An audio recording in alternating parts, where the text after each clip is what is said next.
Talked about solar radiation and terrestrial radiation, the sun giving off shortwave radiation, the earth giving off longwave radiation. Now we're going to talk about what the earth does with all of this. How does earth spin this? What is earth's energy budget? So that's what we're going to be talking about in this lecture. The goals for this lecture: first, to understand how earth's land and atmosphere use solar radiation. Then we're going to talk about these special gases called selective absorbers and how they influence the greenhouse effect. And then we're going to talk about clouds and what they do to daytime temperatures and nighttime temperatures. You may be surprised. So without further ado, let's jump in. So first we're going to start with our sun. Our sun is really hot. And in fact, it's so hot that it emits a lot of radiation.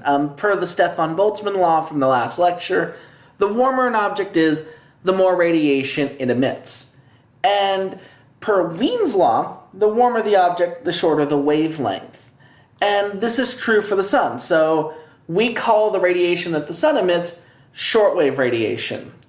Now, once the shortwave radiation leaves the sun, it travels a 93 million mile path to the top of Earth's atmosphere. Once it reaches the top of Earth's atmosphere, it continues towards the surface of the Earth. As it's doing that, one of two things happens. It's either absorbed by something or reflected and scattered by something. And let's talk about how this looks like. So, as far as absorption is concerned, about 70% of the radiation that reaches the top of Earth's atmosphere is absorbed. And it's either absorbed by the atmosphere and clouds, that makes up about 19% of the total solar radiation from the top of the atmosphere, or it's absorbed by the ground, and that makes up 51%. So, for every beam of radiation that reaches the top of the atmosphere, that makes that journey from the sun to the top of the atmosphere, 19% of it will be absorbed by the atmosphere and by clouds, and 51% will be absorbed by the ground. The remaining 30% is reflected or scattered, and we're going to actually talk more about that 30% in detail in a few minutes, but for right now, 20 of that 30% is reflected by clouds, 4% is reflected by the ground and by the ocean. The ocean isn't nearly as reflective as you would think. And the remaining 6% is scattered. And this produces colors. So if you've ever wondered why the sky is blue, it's because molecules in the atmosphere scatter blue light very well. Hence, that's why the sky is blue. If you've ever wondered why clouds are white, they scatter all wavelengths pretty evenly. So clouds are nice and white. Well, this just shows you just the overall budget of what the Earth does with incoming radiation. 51% of it is absorbed by the ground, 19% is absorbed by the atmosphere, 4% is reflected by the ground, 20% reflected by clouds, and 6% scattered and reflected by the atmosphere. Again, we'll talk more about this 30% later. There's actually a fancy term I want you to know called albedo. But let's talk about absorption first. Some objects, like the surface of the Earth, absorb just about everything that hits them. So Earth's surface is a good example of this. The radiation that hits it, it absorbs. It doesn't really do a whole lot else with it. And it doesn't really absorb only certain wavelengths and reflect other wavelengths. No, it absorbs most of what hits it. A black t-shirt's another good example.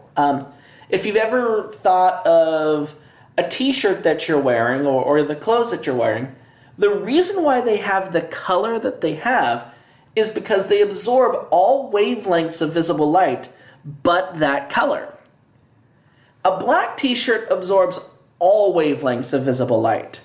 On the other hand, a white t-shirt reflects all wavelengths of visible light. If you're wearing a red t-shirt, then that shirt actually absorbs everything but red. and it reflects red, which is why it looks red. Same thing with blue. Blue t-shirt absorbs everything but blue. Green t-shirt absorbs everything but green, and so on.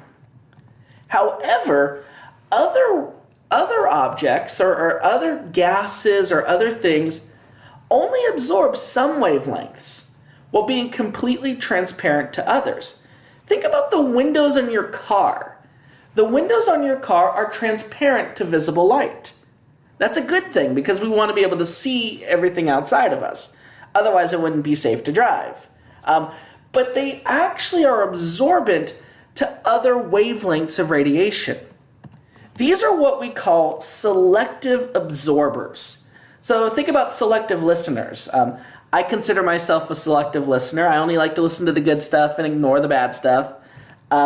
Selective absorbers absorb some wavelengths and are completely transparent to other wavelengths.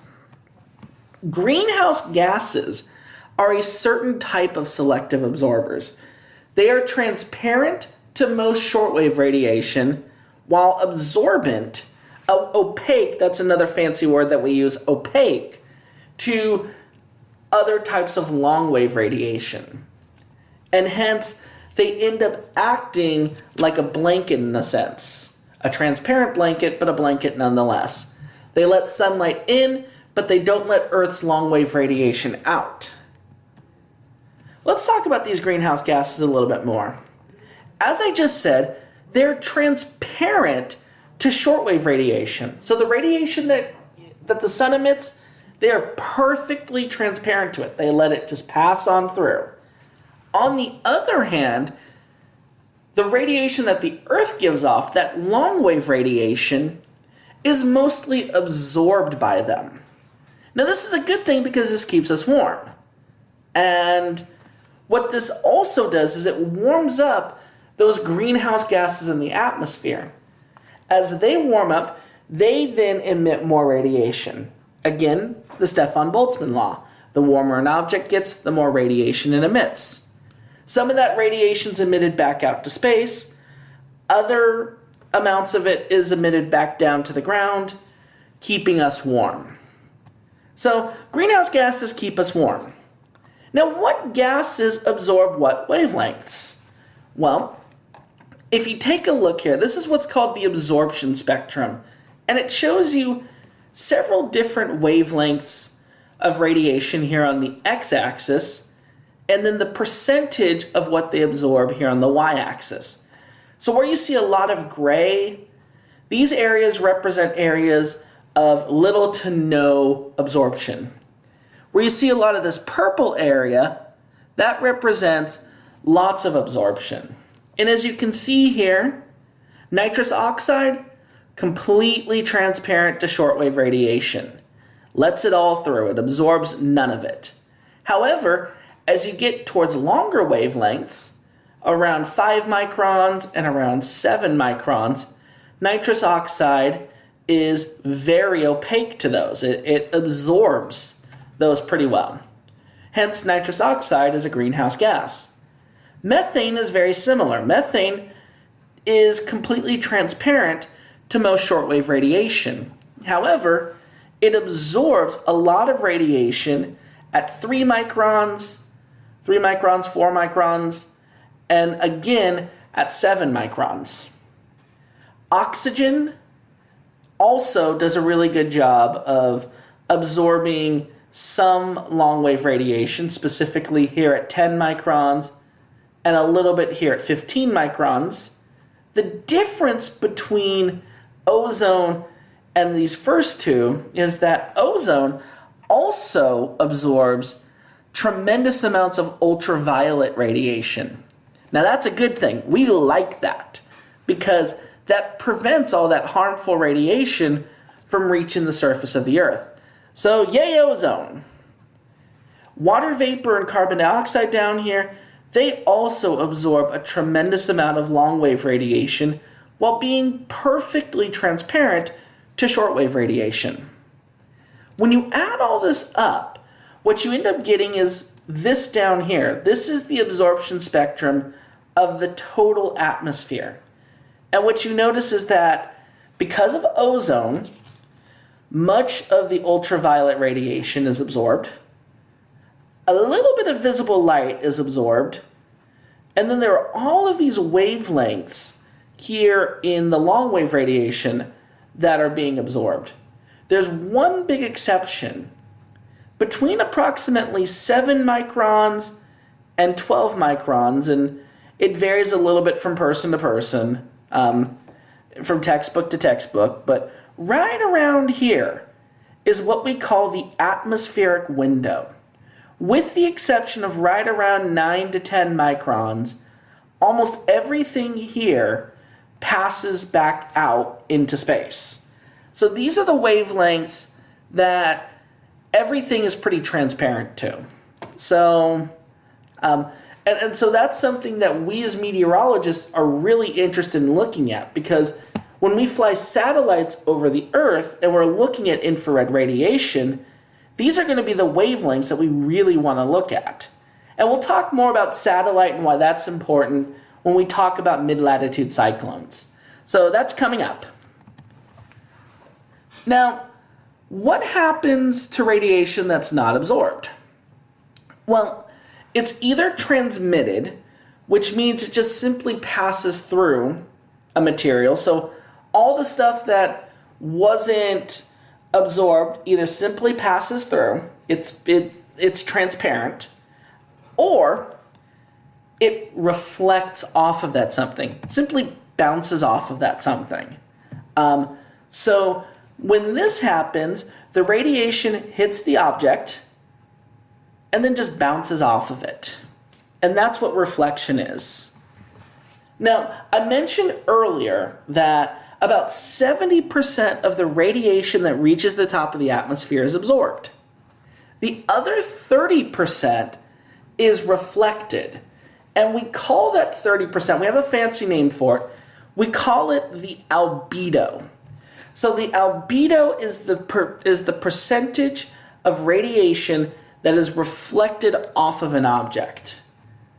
And the average albedo of Earth is about 30%. Or if you're using whole numbers, decimals instead of percentages, it's 0.3. So it's about 30%. That means that 30% of the radiation that enters the top of the atmosphere is reflected back out to space. Let's talk more about this albedo, what it actually means. It represents how much light is reflected by an object. So for every beam of radiation that hits an object, how much of that is reflected back out? Well, you can actually identify the albedo of an object by simply looking at how dark or light it is.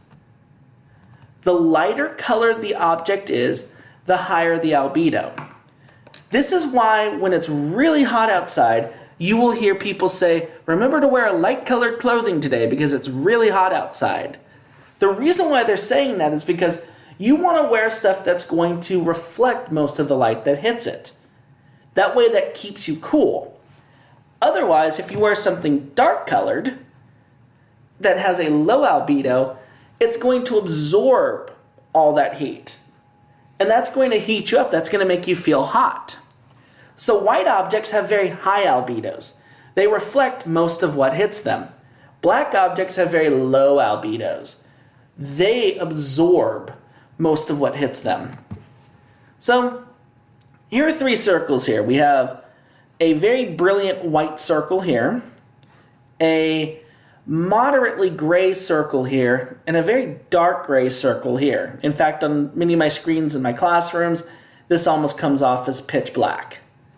Well, the lighter colored the object, the higher the albedo. The more sunlight, the more visible light that is reflected off of it. So this white object is going to reflect most of the radiation that hits it. This dark circle would absorb most of it. So here is a table showing you the average albedos of different objects. Snow has a very high albedo, hence it looks very brilliant white. 75 to 95% of the radiation that hits snow is reflected off of it. Clouds typically are also very reflective. That's why when it's cloudy outside, it usually seems very dim, because most of the sunlight that hit the top of the cloud bounced right back off and went back out into space. On the other hand, the thinner the cloud, the more sunlight is able to break through. Here are a few other planets. Venus has a 78% albedo, Mars has a 17%, Earth has a 30%, and then these are just some other numbers. You don't need to memorize these. I just want you to just see them and just kind of know, okay, some objects have higher albedos, others have lower albedos. But here's what I would like you to know. Something like this, fresh snowfall. It's just brilliant, white, bright snowfall. This has high albedo. This is one of the reasons why when you go skiing, you want to wear sunscreen, because if you don't, your face is going to get burned from all that reflection that's hitting your face. On the other hand, with the exception of this little area here, most of this forest, this dense forest, has lower albedos. It absorbs most of the radiation that hits it. Now, with that said, I've talked about the Earth absorbing and reflecting radiation, but how does this actually affect Earth's temperature? Well, think about your bank account, and let's say that the total balance of your bank account, that total number at the end, is the temperature. And think about the idea that each month you have income. If you're working a job, you're getting a paycheck, or if you're living at home, you might be getting an allowance or something like that. You have some kind of income. On the other end, you also have spending. Maybe you have a cell phone bill, maybe you have food, or you're going out to see a movie, and you have spending. Well, your income and your spending, the difference between the two is going to result in a change to the overall balance of your bank account, right? Well, Earth is the same way. Earth has income, and its income is from two sources. The first source is shortwave radiation from the sun. The second source is that long-wave radiation that was absorbed by clouds in the atmosphere. Remember, every object with a temperature above absolute zero is emitting radiation. So that's Earth's income. Now, I'll be honest with you, the incoming from the sun is by far the greater of the two. On the other hand, the Earth also has spending. It reflects shortwave radiation. It also, because the Earth has a temperature above absolute zero, it also emits long-wave radiation. There's a few other things that the Earth does with the heat that it receives, though. Some of it is then released into the atmosphere via conduction and convection. Another chunk of it is either absorbed or released by water as it's changing phases. That's called latent heat flux. Again, we're going to talk about this latent heat next week when we talk about moisture. And then finally, some heat is absorbed into the ground. That's called ground flux. So Earth has income and Earth has outgoing. And Earth has a balanced budget. If you actually totaled these two things up, you would be surprised to find that they're equal to each other. Income equals outgoing. Earth's budget is balanced. Incoming equals outgoing. Now think about this with your bank account. If your income is equal to your spending, how is your balance going to change? How is the amount in your account going to change? Well, it's not going to change, right? If your income equals your spending, your total balance does not change. On the other hand, what would happen if your income became greater than your outgoing? And there's one of two ways that can happen. And we'll talk about those in a later video.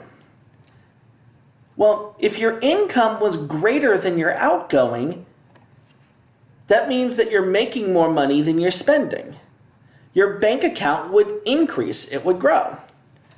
On the other hand, if the amount of radiation going out was greater than the amount of radiation coming in, then your bank account would shrink. Well, what happens with Earth? If income is greater than outgoing, Earth will warm. Earth now has additional heat. It's absorbed that additional heat, therefore it has a higher temperature. On the other hand, if the income is less than what's going out, the Earth would cool. And this actually does happen on a day-to-day basis. During the daytime, incoming is greater than outgoing, and so the Earth warms during that time. At night, incoming is less than outgoing. In fact, incoming is oftentimes close to zero, whereas outgoing is still happening because, again, the Earth has a temperature above absolute zero, so it's still emitting radiation.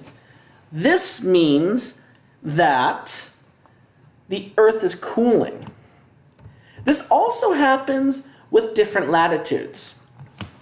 So let's talk about latitudes for just a quick moment. A latitude simply means the distance in degrees from the equator. So if you took a look at a globe, the equator is that belt that wraps around the middle of the Earth, halfway between the North Pole and halfway between the North Pole and the South Pole. It's usually very warm there. Meanwhile, the poles are on the northern end and the southern end of the planet. So the equator's at 0 degrees, the poles are at 90 and south. The sun is almost always overhead at the equator. As a result, places near the equator get a lot of heat. Don't believe me? If you took a flashlight and you shined it straight down, what you would get is a tiny circle of that's very, very bright. Why? Because that sunlight is concentrated over that area. On the other hand, if you're near the poles, the sun is coming in low on the horizon. In this case, the sun is actually spread out. That sunlight spreads out over a larger area. As a result, it's more dilute. So regions near the poles get very little heat. This actually creates an interesting concept, and here's just an image of this. If you live near the equator, the sun is overhead. As a result, it's spread out over a small area. Therefore, it's very concentrated. Meanwhile, near the poles, the sun is very low in the sky. When it hits the ground, it spreads out over a larger area. And therefore, it's more dilute, hence it's cooler up there. Well, you end up getting an interesting result where near the equator, you actually have more sunlight coming in, more shortwave radiation coming in than going out. So ideally, this region here near the equator should actually be warming up. On the other hand, if you live near the poles, you actually have much less radiation coming in than you do going out. Here, you would expect it to be getting substantially colder. However, as I said in a previous video, Mother Nature doesn't like imbalance. As a result, surplus heat is actually transferred from near the equator to higher latitudes. How does this happen? We're going to talk about it in several weeks when we talk about global circulation. But this right here is one of the single greatest causes of all of our weather, this imbalance of heat. The last thing I'll talk about for this lecture is clouds. Now, I'm sure it's pretty obvious that when it's cloudy outside, it's usually cooler than it would be if it was sunny outside. All things else, humidity and so on being equal. When there are clouds overhead, that means less sunlight can get down to the ground. And therefore, just by principle, it's cooler. But what people actually don't understand, or what people don't actually know, is that's only true during the daytime, because during the daytime, the sun's out. And those clouds are highly reflective. And so they reflect much of the sunlight that hits them. doesn't make it to the ground, therefore it's cooler. However, at night, there's no sunlight. Sunlight is not coming in. However, remember, the Earth is giving off its own long-wave radiation. And those same clouds that were so reflective to shortwave radiation during the daytime are also very absorbent to long-wave radiation. So they are reflective to shortwave radiation, but absorbent to long-wave radiation. This actually heats the Earth up at night. So these two effects greatly influence how clouds affect Earth's temperature. During the daytime, the albedo effect is key. Clouds reflect much of the sunlight, keeping the Earth cool. On the other hand, at night, because there's no sunlight coming in, albedo doesn't really matter. Instead, it's the cloud greenhouse effect that greatly influences nighttime temperatures. Radiation that the Earth is giving off is absorbed and emitted back down by clouds, keeping the Earth warm. So, the cloud albedo effect, simply during the daytime, clouds have a high albedo, meaning they reflect much of the sunlight that hit them. This prevents that sunlight from reaching the Earth, cooling the Earth down. So cloudy days are cooler than clear days. On the other hand, at night, there's no sunlight coming in. So there's no albedo. Albedo doesn't matter at night. But Earth is always giving off long-wave radiation. Clouds absorb that radiation, emit it back down, and the Earth warms. So cloudy nights are warmer than clear nights. And you can actually see this. The next time we have a rainstorm or like a really rainy day or a really cloudy day, look at how the daytime high and the nighttime low temperature change. What you'll actually find is on those particularly stormy days, the temperature doesn't really change much. On the other hand, wait for a clear day, and you'll notice that the high temperature during the daytime is usually a lot higher than the temperature at night. And this is, again, because you have that influence of clouds that make daytime cooler, nighttime warmer, and so you have a very small temperature range. So, just to review really quickly, incoming shortwave radiation is either absorbed or reflected by the Earth's atmosphere, and it's approximately 70% absorption, 70% reflection. Gases can be selective absorbers, meaning they're transparent to some wavelengths, but absorbent to others.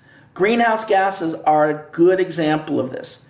Greenhouse gases are transparent to shortwave radiation, but they absorb long-wave radiation. And then finally, this whole albedo thing, albedo is simply the percentage of sunlight that's reflected by something. Earth's albedo is around 30%. So that's it for this lecture. The next lecture we're going to be talking about how incoming sunlight changes throughout the year and how that affects our seasons. So join me next time for that. Until then, I'm Terrence Mullins. Thank you for watching.